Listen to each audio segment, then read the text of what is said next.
Good morning, everybody. I hope you're having an amazing day wherever you are in the world. Now, before we go any further in this video, I want you to do something a bit strange. If you're sitting down, I want you to stand up out of your chair without using your hands. Just hold them up near your chest, and then sit yourself back down again. Goon. Nobody's watching. Well, if they are watching, just tell them a doctor on the internet made you do it. Have you done it? Great. Now, that funny little movement is actually one of the better predictors that we've got of how the next 20 years are going to go for you, and it is absolutely a test that you can train for. What the research shows is that even people in their 80s and 90s already frail and already using a Zimmer frame, they can absolutely build real usable muscle. Rather than just slowing the loss down, they can reverse the curve and build more muscle. And that is what this entire video is all about. My name is Dr. Alex, and I spent pretty much a decade working in emergency medicine, looking after people whose problems had been very slowly building for 30 or 40 years before anybody noticed. So, we're talking about things like falls and fractured hips. People arriving on a trolley having lost their independence in a split second in a single afternoon. And so much of this traced back to muscle that had been quietly slipping away with nobody watching. The back of an ambulance, honestly, is a terrible place to start that conversation. So I make these videos instead, and if this is useful to you, if it gives you some value, if you learned something from it, then please just help me out by liking the video and subscribing to the channel, both of which are completely free. Today we're going to cover 4 things. Number 1 is why so many people train really faithfully for months. They exercise and they lift weights, but they see nothing change. Number 2 is a very small adjustment to the way that you move that counts far more than just raw strength alone. Number 3 is a mindset shift that decides whether any of this is still going in 10 years' time. And the 4th one is the pair of quieter things underneath all of this. And this is the stuff that I'm sure many doctors will not tell you. So starting with number 1, why so many people train for months and nothing changes. 1, do you know somebody who goes to the same class every single week for a whole year, or to the same gym doing the same thing, and they are no stronger at the end than they were at the start of that year?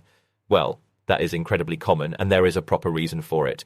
Most people know the headline advice, which is resistance training a couple of times a week and enough protein, somewhere in the region of 20 to 40 grams per meal from eggs and fish and dairy and meat or beans. But what almost nobody explains is that as we get older, your muscle becomes what we call anabolically resistant, which means it is going a bit deaf or hard of hearing to the signals telling it to build and get bigger. Basically, your muscle needs a louder shout to hear the same message, which means a bit more protein than when you were younger.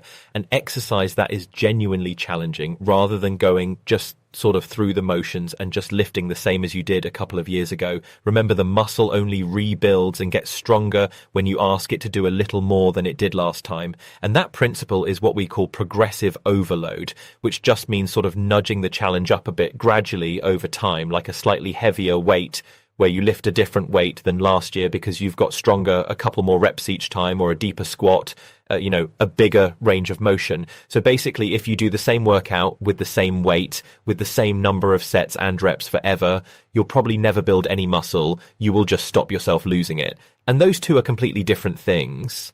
Now, let me explain what's actually happening inside your muscle when you lift something really heavy. I think this is pretty interesting stuff. So loading a muscle hard, it creates tiny amounts of stress in your muscle fibers, and that flips on a master switch inside your muscle cell called mTOR. And you can think of mTOR as like the foreman on a building site. Once that switch is switched on, once he's switched on, he sets the crew to work rebuilding those fibers, thicker and stronger than before, using the protein that you've eaten as the building blocks. And there is a study that I think about a lot here, and the link is always in the description below if you want to check that out. This is what we call a randomized control trial, which is the strongest kind of evidence that we have. And it was done in a Boston nursing home with 100 very frail residents whose average age was 87. Most of them were using a stick or a Zimmer frame to get around.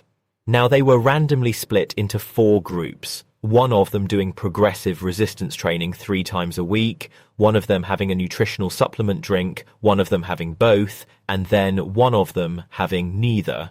After 10 weeks, the people who trained had more than doubled their strength. Their walking speed was up by around 12%, their stair climbing power, by roughly 28%. And scans actually showed that the muscle in their thighs had grown considerably. And the interesting thing about this is that the supplement, that nutritional drink basically did number 2, train quickly, not just heavily, essentially nothing. Moving on to number 2, and I want you to picture the moment that your toe catches the edge of the curb or the sidewalk or the paving slab outside that makes you sort of lurch forward. Just imagine that scenario. What saves you in that sort of split second has very little to do with how much you can lift and almost everything to do with how quickly you can produce force. How quick can your muscles respond? That quality there is called power, and it is simply strength multiplied by speed. And when we look at what predicts whether an older person can catch themselves or, carry on living independently, power comes out ahead of raw strength. The trouble, though, is that it fades faster with age because the fast explosive fibers, the ones that you'd use to sprint for a bus or to stop yourself falling, those tend to waste away first. And almost all exercise aimed at older adults is slow and controlled, which leaves that quality unused. And if you don't use your fast twitch muscle fibers, then you're going to lose them. And the fix is going to be pretty simple, isn't it?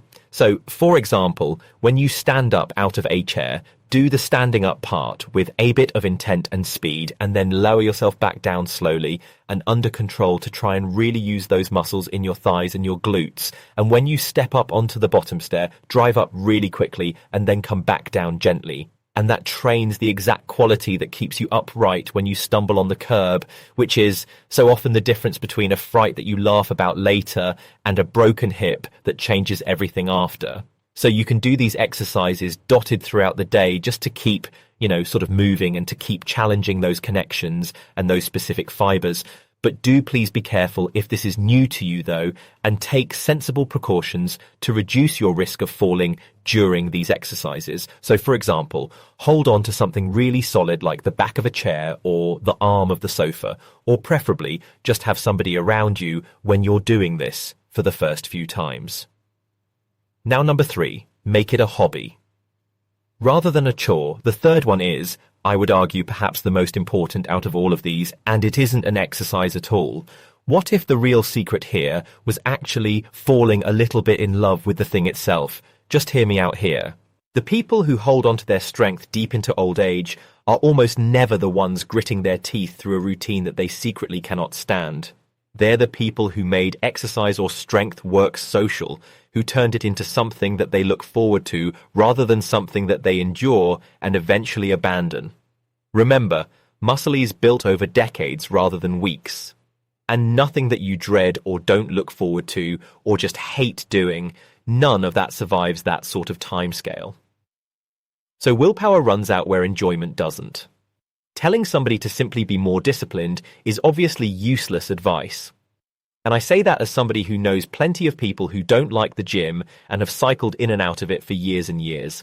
They'll try it in January for a month and then just feel guilty for the rest of the year because they don't go just because they don't enjoy it. What really helps is finding something that you actually enjoy and something that you love doing, but also letting the thing itself change as your enjoyment comes and goes. So I did Taekwondo as a kid right up until sixth form. I did it for years and years and years, and then I did triathlons, and then I got a bit bored of those triathlons, and then I trained for a few 10K races instead. At one point, I went to the gym every day for months with my friend Miles, and we both got really, really muscly, and then we got a bit bored of it. And then at medical school, I ended up in the top boat in the rowing club. We won loads of races, and then I started doing triathlons again after that. None of that was a plan. And the point is that find something that you love, do it while you're loving it, and then swap it when you're not. Don't feel guilty if you stop loving something that you've started a few months ago and you enjoyed it at the time. Something else I'd say here is that it does really help to have a goal in your calendar as well, like the weekly park run on a Saturday or a Sunday. I think it's on a Sunday in the UK. By the way, do you have park run in the US? Let me know in the comments if you do. This is something that I've been really interested in, actually. Or it could be the annual charity bike ride, like the Coast to Coast bike ride, just purely to finish and not within a specific time, but just to say that you've done it. And that's something that you're working towards every single year. Or a sprint triathlon where there is no pressure to achieve a certain time. You just got to complete it. That is something that I found has really worked for me. Every single year, I do some sort of race, whether that's a rowing race or a triathlon or a 10K or something like that. Why don't you try it? Just book something for next summer. Worst case scenario, you can always cancel it or postpone it for another year. But why? Number 4, the two things quietly holding it all together. Not give it a try? And that brings us on to number 4, which is the pair of things that make everything above in this video work far better. The first stone is that protein isn't only about the total amount that you eat every single day or every week. It is about spreading that protein across your day because your body can only use so much in one go. So just think about how a typical day looks with white toast and then a cereal bar and then a meal deal sandwich and then a ready meal in the evening, which means almost no protein until dinner and then a big pile of it all at once. 3 meals with a proper hit of protein in each of them beats that really easily, especially given the anabolic resistance that we talked about. If you're becoming newly active and you're now building muscle, then you want to give your muscles the fuel across every hour of your wake period. You know, it wants to have that fuel to be building that muscle because the more fuel it has, the bigger and stronger it will get. The second thing is sleep, because that is when your muscle actually repairs itself. So if your nights are a bit of a mess, then you are doing the hard work of training and then blocking the recovery that turns it into muscle. And as well as both of those, you want to try and keep moving as much as you can throughout the day. Because the modern problem these days is this double whammy of the way that we eat and then combined with how little we move. If you can eat a healthy diet full of protein and then you can strength train and also keep moving throughout the day and reduce your sitting as much as possible, that is going to be the best case scenario for you. As we come to the wrapping up end of this video, let me just be completely honest. None of these things is the answer on their own. The speed work is nothing without proper strength training beneath that, and neither is worth much without the protein and the sleep. As with everything I talk about, it is the entire thing together, held for years, that really does rebuild your body. And it's worth doing even if you feel completely fine now. Now, if you've noticed real weakness, or if you're losing weight without trying, or you just feel completely drained, then don't just diagnose yourself off a video like this and just assume it's you getting older. There are other conditions that can cause these sorts of feelings, and your doctor has to examine you and run some investigations, so please do go and get checked out if you've got concerns.